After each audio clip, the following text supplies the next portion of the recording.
bondoso Deus, ainda na tua presença nos encontramos agora, Deus querido, para abrir a tua palavra e extrair dela conhecimento para a nossa vida.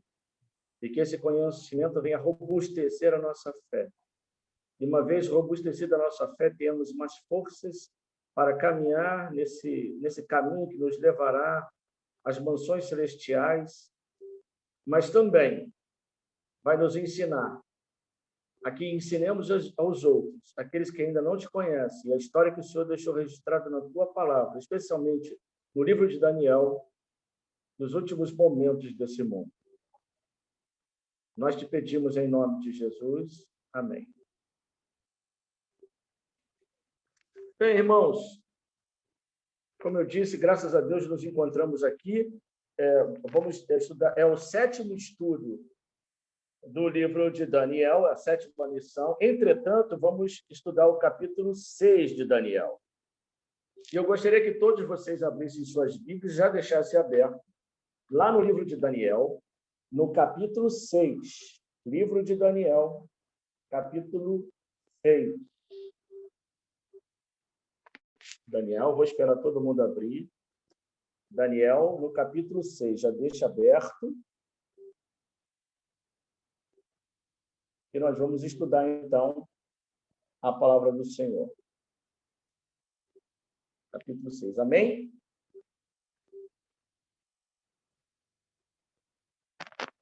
Bem, o capítulo 6 de Daniel, irmão, ele começa onde termina o capítulo 5. Dario sobe ao trono, a gente viu na lição passada que os medo-persas invadiram Babilônia, desviando o curso do rio Eufrates, entraram por debaixo do muro e conquistaram, então, o primeiro império mundial, que foi o Império de Babilônia. Então, o capítulo 6 começa com essa narrativa, onde termina o capítulo 5 de Daniel. E Dario sobe ao trono e Daniel é promovido. Engraçado que Daniel foi promovido antes da invasão dos medo-persas e é promovido também por Dario já sob o novo comando dos medo-persas. Se vocês pegarem lá, está aberto aí, olha, no capítulo 6, um pouco acima do capítulo 6, lá no verso 29 do capítulo 5 de Daniel, vocês vão ver que ele foi promovido ali, olha, está escrito lá, 29 do capítulo 5. Então, mandou Belsazar que vestissem Daniel de púrpura e lhe pusessem cadeia de ouro ao pescoço e proclamasse que ele passaria a ser o terceiro no reino da Babilônia. Então, pouco antes de Babilônia ser invadida, Daniel, então, é elevado ao cargo de príncipe, como dizer assim, ele passou a ser o terceiro, né? O pai de Nabonido, de Belsazar, que era Nabonido, o pai de Belsazar, ele era o primeiro, Belsazar o segundo, e Daniel passou, então, a ser o terceiro. Então, o capítulo 6 começa assim. Então, estamos agora no ano de 539 a.C. A vida era boa para o príncipe exilado, né? Era boa para Daniel.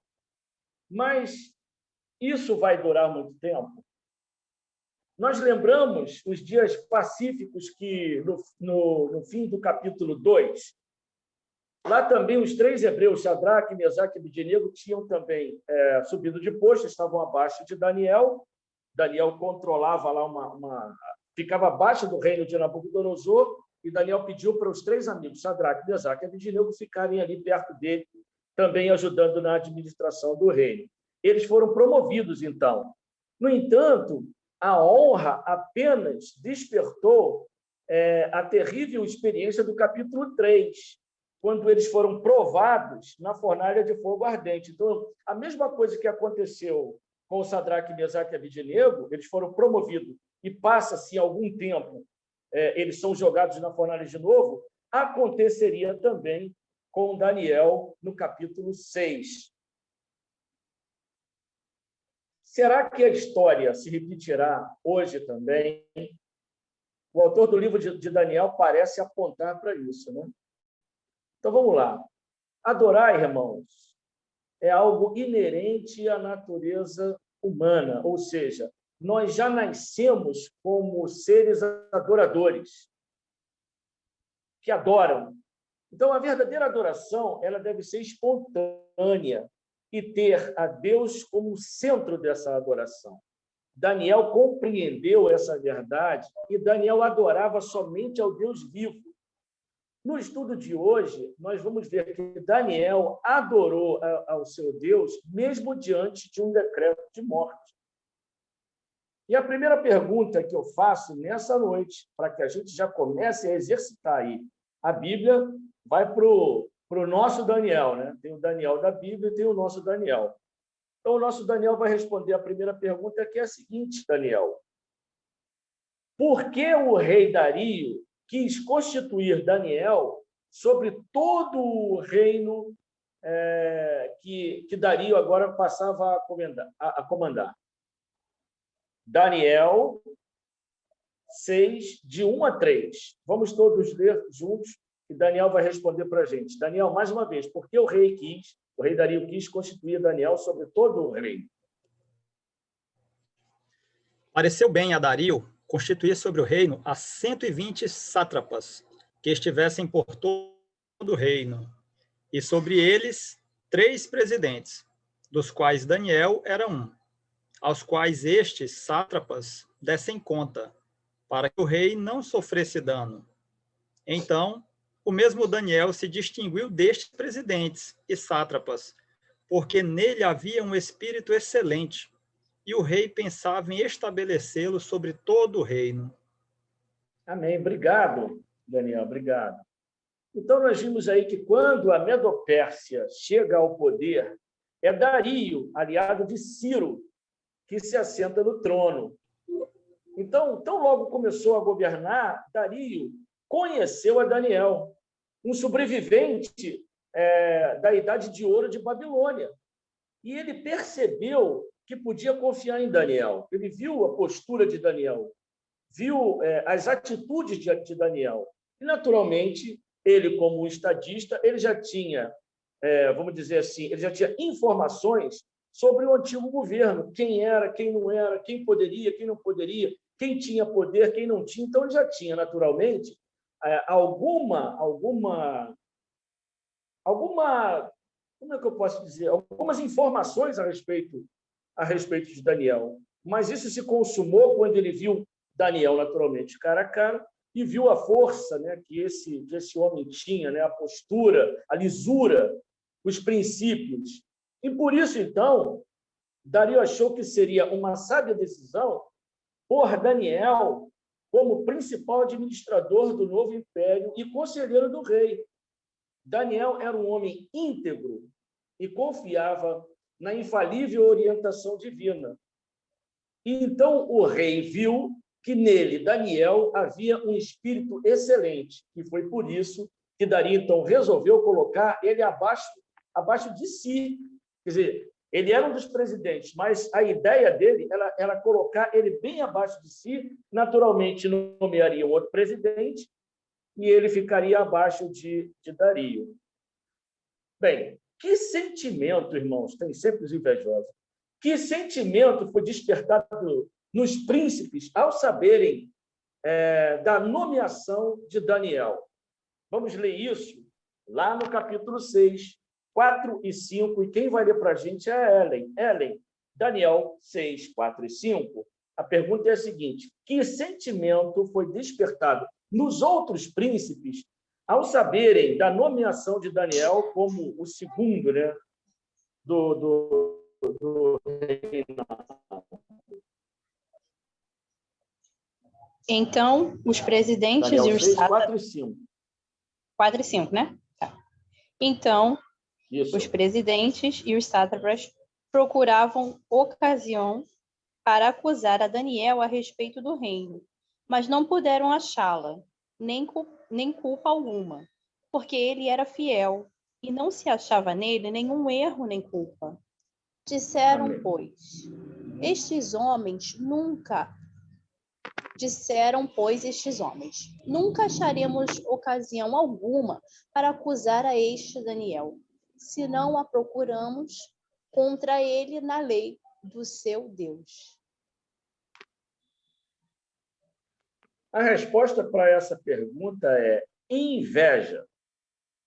Certamente, esses inimigos de Daniel buscaram achar alguma irregularidade nele. Entretanto, Daniel era um político, vamos dizer assim, um político ficha limpa. Não tinha nada que se opusesse a ele, nada que colocasse o nome dele em xeque, nada que sujasse, né, que manchasse a imagem dele, nem a biografia dele. Ele era um homem íntegro, reto, fiel e temente a Deus. Vocês sabem que Daniel, ele chegou, para aqueles que chegaram pouco depois, Daniel chegou como escravo em Babilônia por volta dos seus 17 e 18 anos de idade. E ele, por aqui, já estava beirando aí, na faixa dos seus 80, talvez caminhando lá para os seus 90 anos, aproximadamente. Nós vimos, então, irmãos, que esses homens invejosos, e a gente tem sempre invejosos no nosso caminho, né? Ainda mais os cristãos. Vocês vejam, Jesus Cristo foi levado à cruz por pura política e inveja. E não seria diferente que aconteceria com Daniel, e também não vai ser diferente com o que ainda vai acontecer no futuro. Já visto no nosso país, recentemente saiu uma decisão de fechar as igrejas, né? Isso é só um tubo de ensaio para o que ainda vem pela frente aí, irmãos. Então, a resposta para essa pergunta, segunda pergunta, é inveja. Eles tiveram inveja. Agora, que proposta os príncipes fizeram ao rei diante disso? Eles começaram, então, a tramar um plano. E eles tramaram um plano justamente para derrubar Daniel. Quer dizer, é uma jogada política, de inveja, de interesse, por causa do posto que Daniel ocupava. O interessante é que Daniel era alguém que vinha de fora, não era nativo, né? Não era de Babilônia. Mas Dario também não era. Entendeu? Então, acho que Dario se aproximou muito de Daniel também, em detrimento desse... Ele é estrangeiro, eu também sou, nele eu posso confiar, vem de fora, eu vejo as atitudes dele. Então, a próxima pergunta que eu faço é a seguinte: que propostas os príncipes fizeram ao rei Dario? A resposta está lá no capítulo 6, de 6 a 9, e quem vai responder para a gente é a nossa irmã Alcione. A irmã Alcione, por favor, se ela estiver com o áudio aberto, pastor, estou no celular, não tenho uma visão global, se o senhor pode me ajudar. A irmã Alcione, no capítulo 6, de 6 a 9. Ok. Vai lá. Sim. De 6 a 9. Então, estes príncipes e presidentes foram junto ao rei e disseram-lhes assim: o rei Dário vive eternamente. Todos os príncipes do rei, os prefeitos e presidentes, capitões e governadores tomaram conselho a fim de estabelecer um edito real, a fazer firme esse mandamento, que qualquer que, por espaço de 30 dias, fizer uma petição a qualquer Deus ou qualquer homem, e não a ti, ó rei, seja lançado na cova dos leões. Mais? De 6 a 9, mais 8 e 9. 6 a 9, a cova dos leões. Agora, pois, o rei confirma o edito e assim as escrituras, para que não seja mudado conforme a lei dos medos e dos persas, que se não pode revogar. Por estas causas, o rei Dário assinou estas escrituras e edito. É para me responder o quê? Não, a senhora já respondeu. Obrigado, irmã. Eu leio. A senhora já leu. Isso aí. É isso. Eu leio, mas isso eu não aí. entendo muito. Eu vou fazer um estudo para ler e entender. Eu vou ler para me explicar, eu vou ler várias vezes. Depois eu posso mandar os estudos anteriores para a irmã vai lendo e vai conseguir entender rapidamente.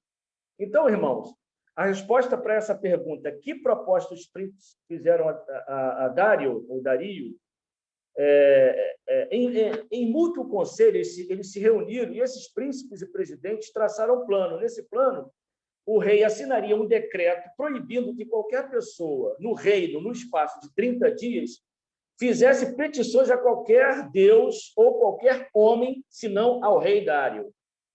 A violação desse decreto resultaria na punição com morte da pessoa sendo jogada na cova dos leões. Então, vejam, irmãos, fatos como esse aconteceram no passado.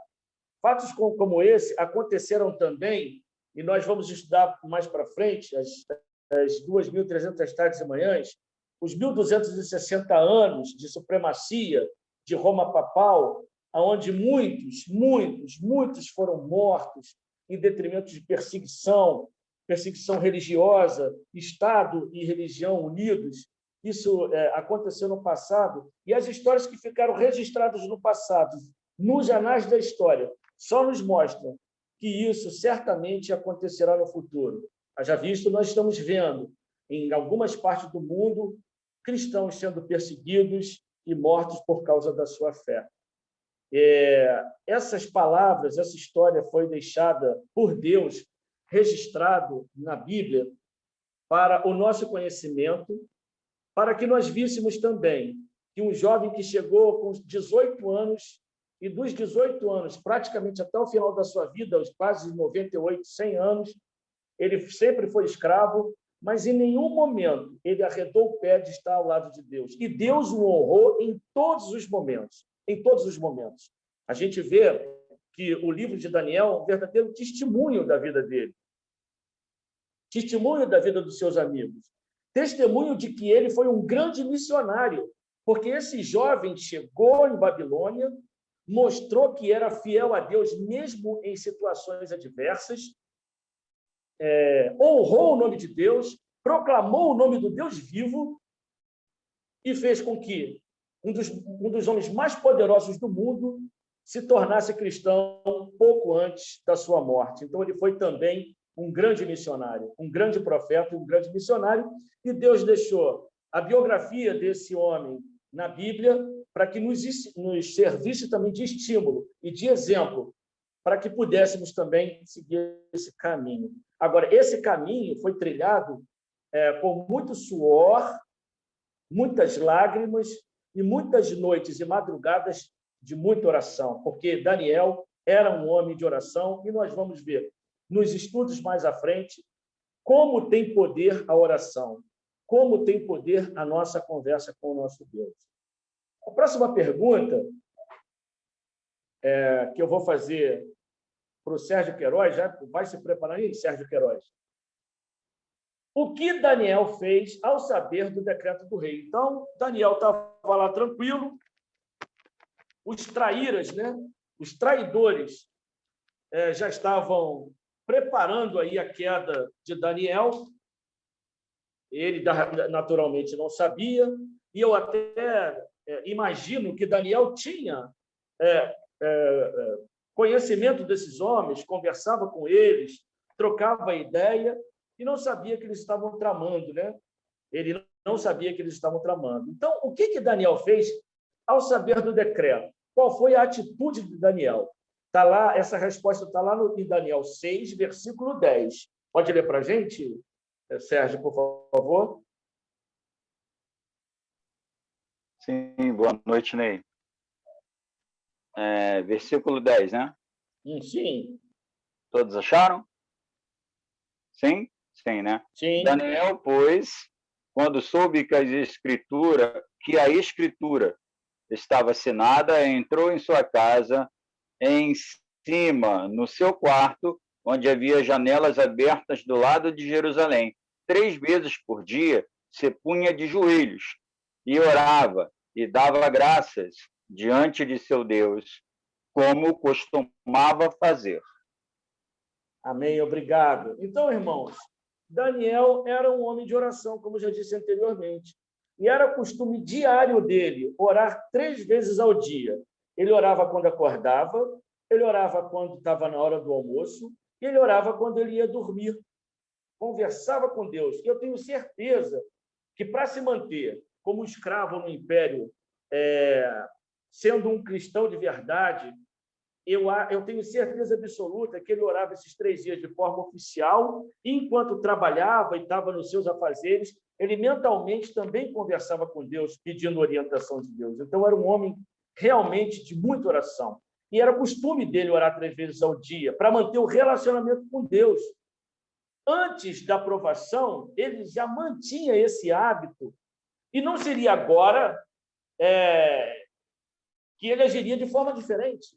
Sendo assim, Daniel continuou orando de janelas abertas e em direção a Jerusalém. E olha só que coisa interessante, irmãos. Ele poderia conjecturar. Ele poderia dizer, olha, já estão querendo armar de novo para mim. O inimigo está por trás disso. Então, o que eu vou fazer? Eu não vou deixar de orar, mas eu posso fechar a janela, ninguém vai ver que eu estou me ajoelhando ao meu Deus, e assim eu vou passar ileso, eu não vou ter problema nem com eles e também não vou ter problemas com Deus. Só que ele, se ele tomasse essa decisão, ele estaria se rendendo, sim, ao decreto e estaria cumprindo a lei dos homens que estavam se sobrepondo à lei de Deus. Olha que interessante. Então, ele preferiu, naquele momento, porque ele não viu nada de errado, e ele conhecia o Deus que ele tinha, porque ele tinha relacionamento com Deus. Então, foi justamente nesse momento que ele falou, olha, ele deve ter pensado da mesma forma que pensou os 3 amigos, quando aconteceu lá a ocasião da fornalha de fogo. Ele pensou, se Deus quiser, eu vou morrer. E se ele quiser me salvar, ele vai me salvar. Mas uma coisa eu não vou fazer, arredar o pé ao lado do meu Deus. Eu vou ficar do lado dele, porque Deus sempre foi o meu norte, Deus sempre foi o meu guia, Deus sempre foi o tudo para mim. Ele é o que preenche o vazio da minha vida, ele é que me traz a vida, ele é que me faz ser quem eu sou. Então, eu jamais vou largar esse Deus, nem que para isso eu tenha que depor a minha vida. E que isso sirva de lição para a gente também, irmão. É bem verdade, a gente olha assim esses homens fortes do passado, como Abraão, Isaac, Jacó, Moisés, Salomão, Abraão, e às vezes a gente se pergunta, será que um dia eu vou chegar a ser igual a esses homens? Sim, é factível sim que nós cheguemos, basta o relacionamento com Deus, porque esses homens também, todos eles erraram, a Bíblia diz, todos no mundo erraram, todos no mundo pecaram. Ainda que tenhamos momentos de pecado, de erro na nossa vida, arrependendo-nos e buscando o perdão de Deus, ele nos reergue. Daniel também, apesar de ter uma biografia ilibada, naturalmente ele tinha suas fraquezas. Naturalmente ele teve os seus percalços e até os seus pecados. Ainda que tenha sido um pecado, ele naturalmente cometeu. Por exemplo, Moisés, quando estava a caminho de Canaã, ele só não entrou na cidade que manava leite e mel, porque ele cometeu um pecado, um único pecado, e ele não entrou. Mas ele está no céu, como todo mundo sabe agora. Então, Daniel teve uma atitude honrosa, uma atitude de um verdadeiro líder, e a despeito de tudo, ele continua ao lado do seu Deus. Então, qual foi a acusação que os príncipes fizeram contra Daniel? Então, eles ficaram na espreita. Eles queriam realmente o mal de Daniel. Então, eles ficaram olhando de um lado para outro e perceberam ele orando com a janela aberta lá para Jerusalém. E aí vem a pergunta. Qual foi a acusação que os príncipes fizeram a Daniel? E essa resposta, quem vai responder? Para mim, é o Alex, o nosso ancião da igreja de Marechal Hermes, que está conosco aqui essa noite. É um prazer ter o Alex aqui conosco, ele sempre ajuda, participa, pregando para a gente também pela live, aqui para o povo de Vila Valqueire. E a pergunta é para você, meu ancião. Qual foi a acusação que os príncipes fizeram contra Daniel? Daniel 6, versículo 13. Então, vamos lá. Então, eles aproveitaram para fazer a seguinte comunicação ao rei. Ora, pois, Daniel, um daqueles exilados de Judá, não tem feito caso de ti, nem das tuas ordens, e do decreto que assinaste. Muito ao contrário, faz as suas orações todos os dias, 3 vezes ao dia.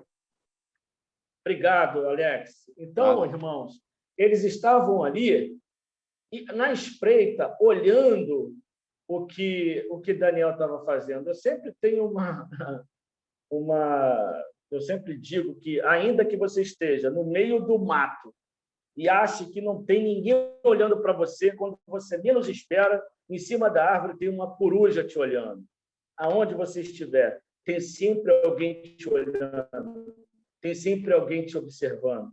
E aos filhos de Deus, Deus está sempre com os olhos voltados para nós. Então, a maneira com a qual os príncipes e sátrapas referiram-se a Daniel revelava o ódio e o menosprezo que eles sentiam por ele. Esse exilado, esse judeu, né? Esse homem que veio para cá como escravo, e como escravo ele veio para cá e o Senhor colocou ele num posto altíssimo. Ele fez pouco caso de ti. Fez pouco caso de ti, rei. Então, eles descreveram Daniel meramente como um estrangeiro, um judeu deportado. E eles esperavam que o rei tratasse a conduta de Daniel como um ato de rebelião contra a sua autoridade real, principalmente por ele ser estrangeiro e estar em Babilônia. Acusaram-no, portanto, de desafiar e desonrar a posição do rei. Então, eles armaram o circo e estavam prontos agora para tirar a vida de Daniel. Então, o rei percebeu o que estava acontecendo. E aí, já era tarde. Já era tarde para o rei fazer alguma coisa. Mas vamos à próxima pergunta, e quem vai responder para a gente é a nossa irmã Iranilde. A irmã Iranilde está na sala de aula, ela não falta. Irmã Iranilde, a pergunta é a seguinte: após tentar livrar Daniel, o que o rei teve que fazer contra a sua própria vontade? Daniel 6, de 14 a 17.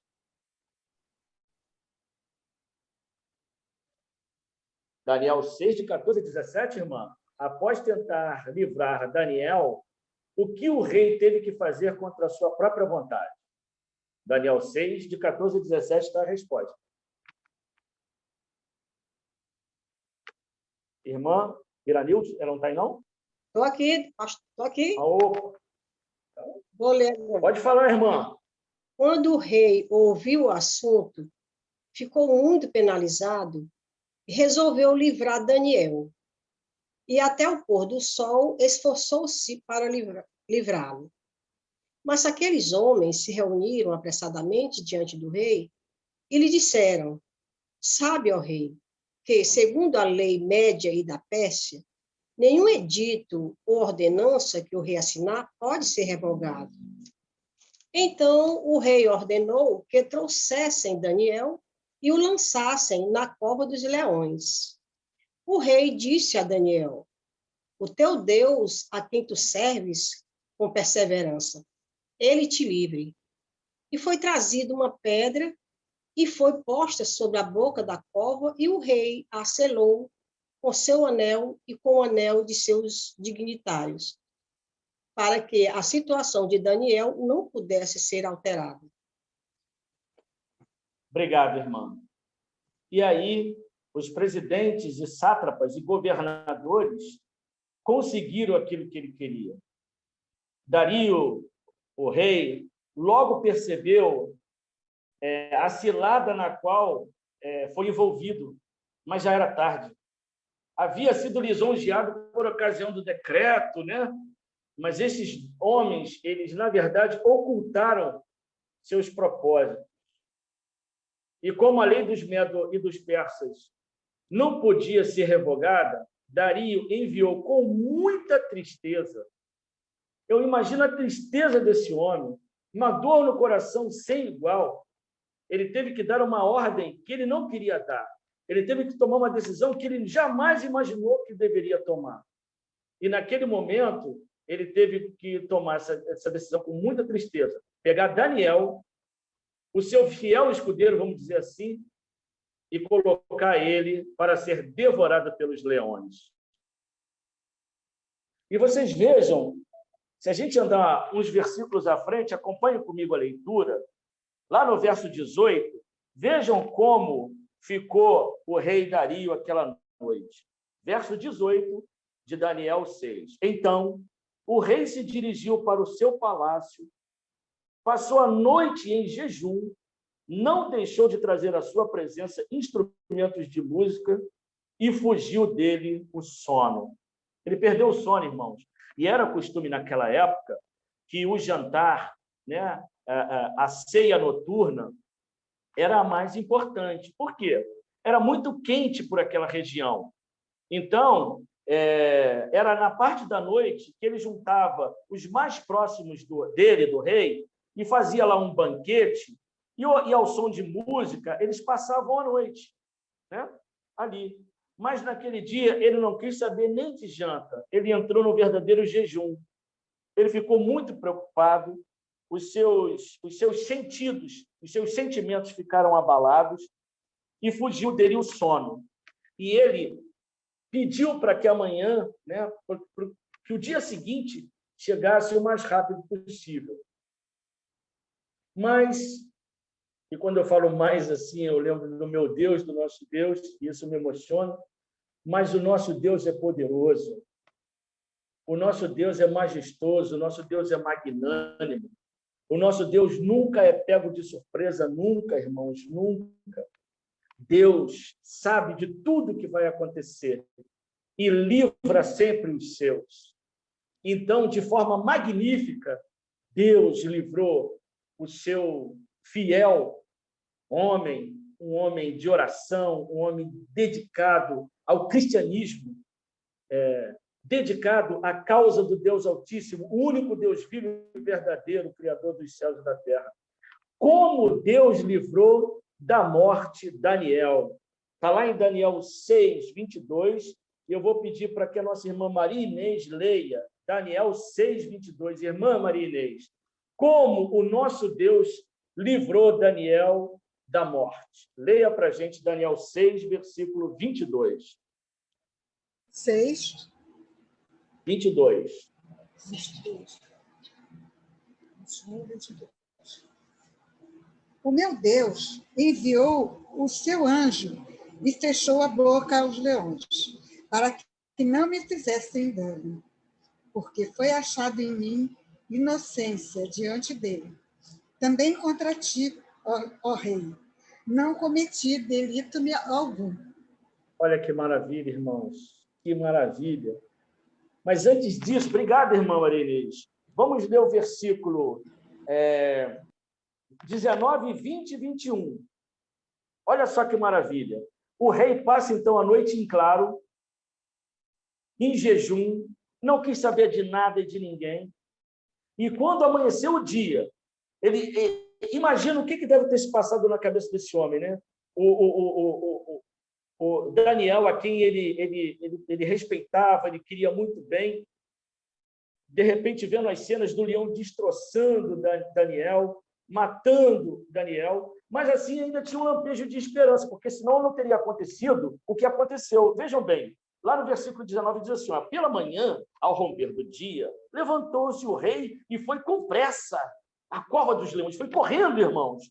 Chegando ele à cova, chamou por Daniel com voz triste. Ele estava triste porque ele imaginava que Daniel possivelmente poderia estar morto. Então, ele estava com a voz triste. Então, ele disse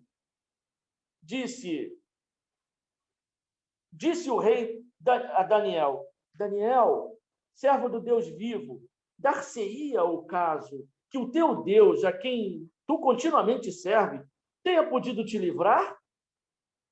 Ele fez a pergunta e, de repente, não estava com tanta esperança de ouvir alguma resposta. Mas ele ouviu, porque o nosso Deus livrou Daniel. Então Daniel falou ao rei, ó rei, vive eternamente. o meu Deus enviou o seu anjo e fechou a boca dos leões, para que não me fizessem dano, porque foi achado em mim inocência diante dele. Também contra ti, ó rei, não cometi delito algum. Então, Deus não impediu que Daniel fosse jogado na cova dos leões. Não, mas ele enviou o seu anjo para que fechasse a boca dos leões, tornando o livramento de seu fiel servo mais marcante, irmãos. Muito mais marcante. E olha que interessante. Tanto nesse episódio, como no episódio da fornalha de fogo ardente, seres celestiais apareceram ali. Lá na fornalha, Jesus estava entre eles. E ali, Deus enviou um anjo que fechou a boca do leão. Então, o céu estava presente naquele momento. O céu também está presente na vida de cada um de nós. Deus tem o poder de nos livrar de qualquer coisa, irmãos, de qualquer coisa, até de ressuscitar. Então, o que nós precisamos ter é confiança no nosso Deus. Ainda que os problemas sejam grandes, ainda que você perceba que você está caindo numa cilada, ainda que você perceba que você está chegando, que o problema está chegando a você, não tenha medo. Se você tem compromisso com Deus, se o seu coração é voltado para Deus, se o desejo seu é um dia ver a Deus, e se você quer começar a ser cristão aqui, agora, a viver o céu aqui, agora, tenha a plena certeza de que Deus vai agir no momento certo, na hora exata, no momento dele. Vocês vejam, ele não livrou Daniel de cair na cova, mas na cova justamente para que o seu, como eu posso dizer, salvação, né, fosse muito mais marcante. Então, ao ver que Daniel permanecera vivo após aquela noite, o rei ordenou que fossem trazidos os acusadores de Daniel e que, da mesma forma, fossem lançados na cova dos leões. Não apenas eles, mas seus filhos e suas mulheres também. A Bíblia diz que todos foram mortos, mesmo antes de chegarem ao fundo da cova. Querem ver? Vamos ler lá Daniel 6, versículo 24. Daniel 6, versículo 24. Vamos começar do 23. Do 23, quando o rei ficou alegre ao ouvir a voz de Daniel. Então o rei se alegrou sobremaneira e mandou tirar Daniel da cova. Assim foi tirado Daniel da cova e nenhum dano se achou nele, porque crera no seu Deus. Então, o que o rei fez? O rei ordenou e foram trazidos aqueles homens que tinham acusado a Daniel e foram lançados na cova dos leões. Eles, seus filhos e suas mulheres. E ainda não tinham chegado ao fundo da cova e já os leões se apoderaram deles e lhes esmigalharam os ossos. Esmigalharam os ossos. Na verdade, irmãos, Daniel confiou no Deus vivo, e o nosso Deus vivo manda sempre a resposta lá de cima, né? Já esses homens confiaram nos seus deuses falsos, feitos de madeira, de pedra, de prata, de ouro, de bronze. E a resposta desses deuses simplesmente não existem, porque é o homem que cria esses deuses e criam a sua forma de adoração a seres que não existem, inexistentes. Então, eles sempre foram vazios, e por isso eles tinham esse desejo sempre de fazer o mal, maquinar o mal, andar pelo mal. Enfim, é triste dizer, mas eles colheram aquilo que eles plantaram. E como se não bastasse, eles levaram consigo os seus familiares, filhos e mulheres. E isso era uma lei do passado, era algo comum no passado, para que os descendentes desses que eram mortos não se insurgissem querendo uma vingança com o rei. Então, o que eles faziam? Matavam a descendência toda daqueles que eram levados à execução, como foram esses homens. A próxima pergunta e penúltima como o rei reconheceu a supremacia do Deus de Daniel. Olha só, além de tudo, Daniel dá um tremendo testemunho e vejam bem o que aconteceu, como o rei reconheceu a supremacia de Daniel. Eu vou pedir que a Ellen, minha filha, responda novamente, Daniel 6, de 25 a 27, Ellen. Como o rei reconheceu a supremacia do Deus de Daniel? 25 a 27. 6, 25 a 27. Isso. Então, o rei Dario escreveu aos povos, nações e homens de todas as línguas que habitam em toda a terra, paz vos seja multiplicada. Faça um decreto pelo qual, em todo o domínio do meu reino, os homens tremam e tremam perante o Deus de Daniel, porque ele é o Deus vivo e que permanece para sempre. O seu reino não será destruído e o seu domínio não terá fim. Obrigado, minha filha. Que maravilha, né, irmãos? O rei exultou com o livramento do seu amigo Daniel e fez um decreto, hein? Fez um decreto para que todas as pessoas que estavam sob o seu domínio temessem ao Deus de Daniel. As palavras do rei revelam o grau de conhecimento do Deus e da religião de Daniel. Isso nos sugere, irmãos, aquilo que eu já venho falando, que Daniel tinha instruído o rei sobre a natureza e o poder do Deus verdadeiro a quem ele servia. Então, o rei viu isso, né? Porque o rei viu dois momentos, irmãos. O rei viu quando Daniel sai da cova, são e salvo, ileso, e ele percebe que quando as outras pessoas, os sátrapas, os presidentes, seus familiares, são jogados, ele ouve os leões destroçando aqueles homens e mulheres e crianças, né? Infelizmente. Né? Então, percebam, irmãos, ele viu esses dois, então ele percebeu que força tem esse Deus de Daniel, como esse Deus é poderoso. Né? Dizem, né? Eu estava lendo aqui no livro do Jacques B. Doucan, não sei se vocês estão vendo aí, ele diz aqui que Joséfo, ele estudou naturalmente, que os homens que foram jogados depois disseram que Daniel não foi comido pelos leões porque, naturalmente, eles tinham sido muito bem alimentados. Mas isso caiu por terra quando eles mesmos se tornaram alimento desses leões. A última pergunta que faço é para o pastor. Pastor, a pergunta é a seguinte: qual foi o resultado da fidelidade de Daniel?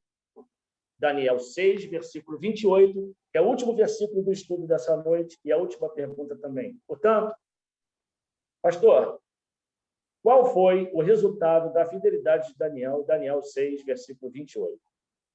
Lendo então aqui Daniel 6, 28. Daniel, pois, prosperou no reinado de Dario e no reinado de Ciro, o persa. Amém, obrigado. Vejam só, irmãos, o Deus de Daniel mostrou mais uma vez ser um Deus justo e fez prosperar a Daniel não apenas no reinado de Dario, mas também no reinado de Ciro.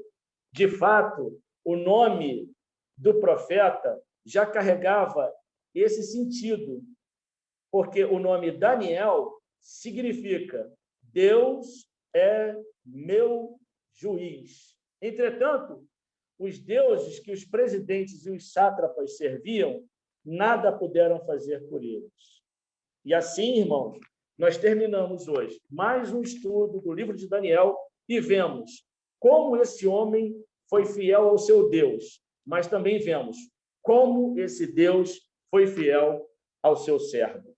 Assim também que isso sirva de lição para nós. Aonde nós estivermos, com quem nós estivermos, sempre busquemos revelar o nome de Deus, não só nas nossas palavras, não só nos nossos pensamentos, mas também nas nossas atitudes.